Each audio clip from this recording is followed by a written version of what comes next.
Hi, everyone. Today I want to talk to you about burnout. And I want to share my story. And why I'm doing that is because I have more and more people coming to me. And I feel like sometimes it's already too late, right? They come to me and they're already on a sick leave, or they come to me and they already have this really strong physical reaction to work, and they are really having this strong resistance. And it's already a little bit too late to to still manage that, right? And maybe now it's needed. What's needed is to take a longer break. But I want to share with you how it happened for me, so that you can maybe resonate with my story and see yourself and see where you are, if that is at all your thing, right? And when I mean burnout, and I'm not, an expert, and I'm not psychologist at all, but burnout to me is when you are having physical reactions, like your body starts to react to your overworking, too much pressure, too much stress, and you start to feel strong physical reaction. And at the end kind of the burnout, maybe you just collapse, right? And your body doesn't want to get up anymore from bed or whatever. So for me, I had definitely one burnout that happened when I was still living in Poland and I was working for my first company. I was traveling a lot, way too much. I had very little time to rest because I was kind of, traveling and being in that hamster wheel on that other kind of in that other universe that was my company, and I was traveling around Europe and also to the US and to Mexico and to China, but mainly a lot of trips around Europe, a lot of connecting flights, a lot of time at the airport in Munich. That was kind of my thing. And I was traveling a lot to Romania. And just to give you an idea, I was there so much that I knew all airport staff. They knew me as well. I knew hotel staff, restaurants that I would go to, and they would know me. And I would just say, "Hey, this is Paulina. I'd like to book a table." So I was there so much, right? Like that, I literally became a part of that community over there. And what it did to me, that when I was coming back home, there was very little time for me to kind of sustain the relationships that I had, which is my family, my friends, to a point that I didn't even have time to go on a date. And I was single and I was basically working all the time. And at home, I was either going to the birthdays of my friends and family, to family dinners, and just, doing the running the errands. So doing laundry, repacking, taking care of the stuff that around the house, and all of that, right? So at one point I realized that I really don't have any life, and that this is not the way I want to live, right? The problem was that I was already captured in that kind of wheel, and it was very hard to break out. On top of it, I was doing my MBA for executives. It was a very intense 2-year program where, when I was not traveling, I was going to classes all weekends long, even extended weekends, and I had to learn and kind of, study for the exams or assignments or write papers and things like that, right? So it was really, really intense. And one time I was also going through a renovation at my apartment because, why not? And I was sleeping during that time at my parents' house. It was maybe a month long. It was really a total renovation of the apartment. And one day I literally woke up on a Monday and I could not get up from bed.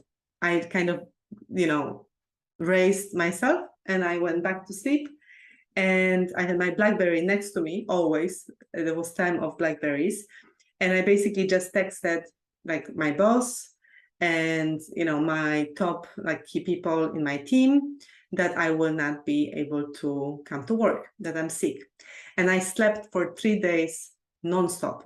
I literally only got up to go to a bathroom or eat something, and my mom literally had to take care of me like a little baby and bring me food, right? So that was kind of the first thing that happened. And it was maybe around year 2012.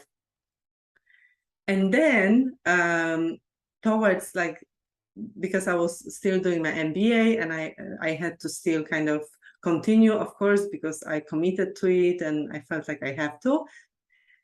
During that kind of last year of my corporate role in that company, I started to develop a rash on my neck. So I would travel to other places, but mainly when I would travel to Romania, that was kind of my biggest part of my job. I was managing business there, $300 million business worldwide. So very, very kind of high level, important and stressful thing, always stuff to do, always kind of show up, always dinners with clients, always something to take care of. I started to develop rash on my neck. I was literally getting sick. I remember at first I was like, what's going on? There must be something with the sheets. And so I was calling the hotel reception, telling them, hey, can you please not use detergent for my room? Whatever, like I was blaming them because I thought, there was something wrong with the room.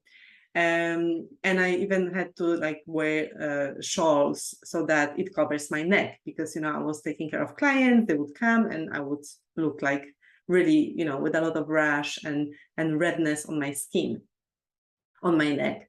So funnily, when I would come back home, around 2 days later, it would be gone. So I thought, oh, it must be the ointment I'm using, right? That it disappears. But later I kind of knew that it wasn't the case. And I definitely had a burnout then. It wasn't like something that made me collapse, although there was like this one last trip, I was taking care of QBRs. There were 7 customer focus teams that I was kind of leading in front of the one client so that we had a standardized approach. And there were sometimes those QBR weeks where there would be all those different meetings with different customer focus teams and the groups at client side. So there could be 35 people traveling to visit us, right? And I would take care of making sure that they are making it all right, that there are no issues as well. And so a lot of logistical nightmare as well with that. One time I organized all of that together with the teams in Romania. And on Monday, I was going to fly to Romania, and I literally woke up and I could not get up again. And that was already, I think, 2014. I just was not able to get up. And it was the first time that I actually couldn't travel. I was not able to move. And again, my BlackBerry, and I texted my boss and I texted the lead in Romania, and I was just saying, hey, I'm so sorry, I'm not going to make it. And I was again, stuck at home in bed for about a week.